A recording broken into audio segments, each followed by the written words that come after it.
Welcome back to another episode of ROC Boys football. We're taking a look at some of the better games in the week 2 slate. And this is a game we're taking a look at that is very underrated. We talked with a lot of Missouri fans and a lot of Kansas State fans. We took a deep look into both these teams in the summer. And both these teams I find very exciting. Kansas State more for this year, and then Missouri just has an extremely bright future. And you're seeing some of those younger players make some noise early. You saw it in the La Tech game.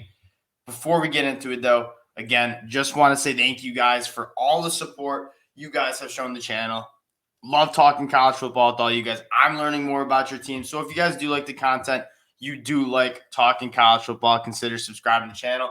And then let us know in the comment section if you got a pick for this game. We do a little pick at the end of the show. Let us know. Boys are trying to make some money. Let's get into the game. I think this game is exciting. This game will be on a monitor. I got 3 monitors, so at every slate, I pick my favorite 3 games. This game, going up against Arkansas, South Carolina, Texas, Alabama at noon, this game will probably make the monitor on that third screen because of some of the players that are – you're seeing some of the most explosive players in college football play in this game. On Kansas State, you have Deuce Vaughn, probably the most – dangerous running back in the country, maybe next to Bijan Robinson, in terms of if you get this cat in space, he is going to make some absolute noise. You have Adrian Martinez, who is a huge question mark. They didn't really ask him to do much. He only threw 15 balls against South Dakota in their week 1 opener. He's a guy that we've seen him flash Heisman level play, but we've also seen him flash really, really bad play at Nebraska. The protection looks way better at Kansas State. You have guys like Cooper Beebe up front, which partially why Adrian Martinez struggled so much was, 1, he just didn't have the weapons on the outside. 2, the pass protection was very leaky at times at best. And then on the other side, Luther Burden is a name that the Missouri fans will know, but not many other people in the country will know. This guy is the real deal. He's the most talented recruit Missouri has brought in. He's a top 3 guy nationally. And as a true freshman, Missouri is putting him as a centerpiece in this offense. I mean, he was getting touches out of the backfield, wildcat snaps, screens, and I loved it. Any way you can get the ball into a guy like Luther Burden's hands is big time. And they took a few shots to him that didn't necessarily connect against La Tech in their week 1 opener, but those are very close to happening, and Luther Burden is knocking on the door. He will be one of the best wide receivers in college football, I think. He's just way too athletic, way too talented not to. I just am very happy to see Missouri seeing this and saying we're going to make a concerted effort to get this kid the ball because that's how dangerous he can be. Now, the big question mark on Kansas State is, can Adrian Martinez throw the ball more consistently? I mean, he was 11 of 15, I believe, for only 53 yards. Pretty pedestrian. He did have a sack that he gave up a fumble on. Those are the type of things that if you're a Kansas State fan and you're familiar with what Adrian Martinez did in Nebraska, you can't happen. I mean, the corner blitz just completely didn't see him, held onto the ball too long, strip sack. I didn't think Adrian Martinez looked particularly sharp, but again, when you're playing those FCS teams, you're not really asked to do much. He wasn't asked to do much. He wasn't really given a chance to look sharp, and they were pretty much just give the ball to Deuce Vaughn and let him cook, and that seemed to work pretty well. And I'm not saying they shouldn't do that against Missouri as well. Another bright spot I thought Kansas State fans should look for is Malik Knowles. It looks to be a stud. He only had 3 catches, but he did have that end around that went for 70 yards and a touchdown.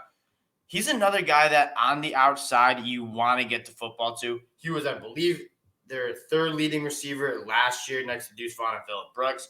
But Malik Knowles, I think, can be a stud in this offense. And I think Kansas State is looking at this kid and saying, let's get him the ball in space as much as we can because he can make some noise. Missouri on defense, I didn't think looked that sharp. But if we're looking on Kansas State, how did Kansas State's offense match up against Missouri's defense? This is probably where I'm most concerned for Missouri, just because La Tech was kind of carving up at points. I really liked how Missouri was getting some turnovers. I mean, they had a pick 6. They had another. I believe they had 3 interceptions on the game. That's a solid showing for Missouri. But they also still gave up 24 points. They were giving up some chunk plays. They're going to need to limit that against Kansas State. That is what Kansas State wants to do with guys like Deuce Vaughn, Malik Knowles, Phillip Brooks. Got to be able to stop those explosive plays. I look for Missouri to kind of tighten that up a little bit. I will say Tyron Hopper, the transfer from Florida, he is the real deal. I think he's legitimately one of the best linebackers in the country. And having a guy who can just be an eraser in the middle of that defense, especially at the college football level. You look at some of these all-time great defenses.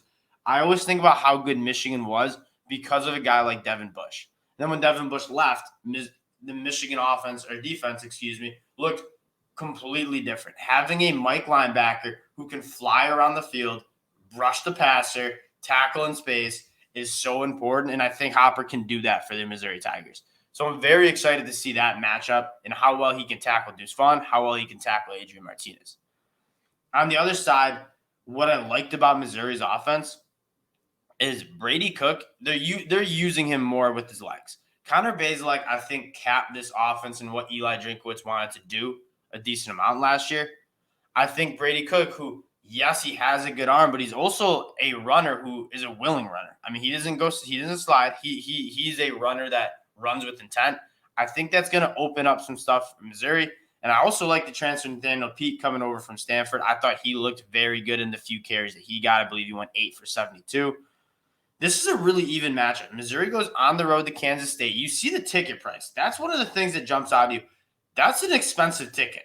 The Kansas State is fired up for this game. And if you look for both teams, this is a massive game. Missouri, I think, is fighting for a bowl game. I think they can make a bowl game this year.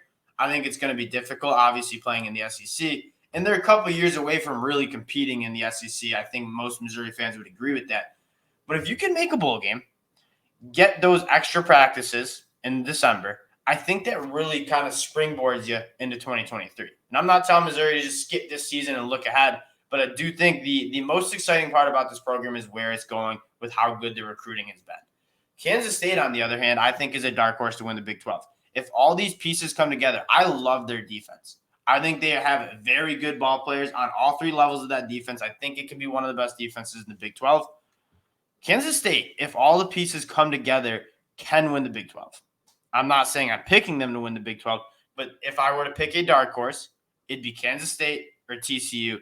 And I really like Kansas State with just how complete this team is and the ceiling it has. I mean, Adrian Martinez, again, going back to it, he can be one of the best, most explosive quarterbacks in the Big 12.